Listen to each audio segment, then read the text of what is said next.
there's this great debate whether the parent should be smarter than the child.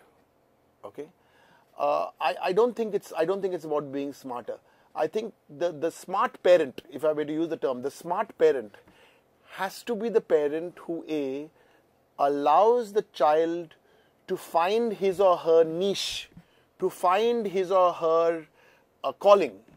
You know, these days we are hearing a lot less stories about, I want to be an engineer because my papa wanted me to be an engineer. Okay. It's like, let me give you a story of my wife. She went to do the joint entrance exam. This is some 20 years ago. I don't want to give you her age because then if I say anything that will not be nice for a woman. But on a more serious note, so she went to do the joint entrance exam, and after that she got a fantastic rank and she became a doctor. But I think the reason I'm giving you this example is that at no point, and this is a true story, did her parents say, go to the exam. They encouraged her to do the exam. But once, it becomes a diktat, then that freedom, then the freedom kind of gets narrowed down. So I think to be a smart parent, you need to be smart enough to allow that little oxygen to come in. To be a smart parent, you need to be talking the language of your son or your daughter.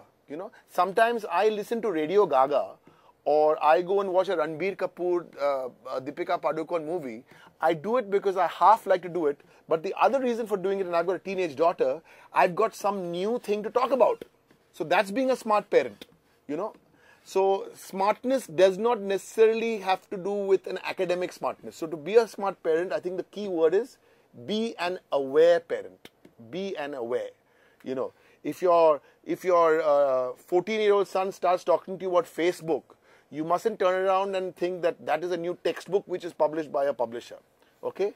Or if your 13-year-old daughter talks about Twitter, you mustn't think that's a new bird a new ornithologist has discovered. That's what I mean, being a little aware.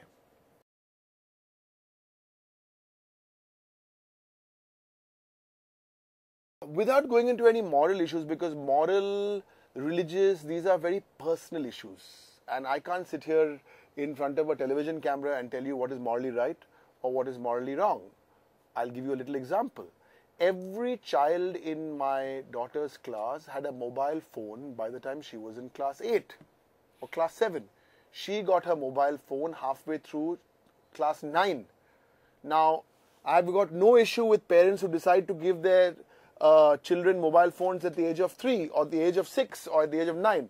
My personal issue was that my daughter should get a phone at the age of 15. So, I don't want to get into those moral and ethical issues, but I think the key point I think we need to understand here as parents, please do not be judgmental.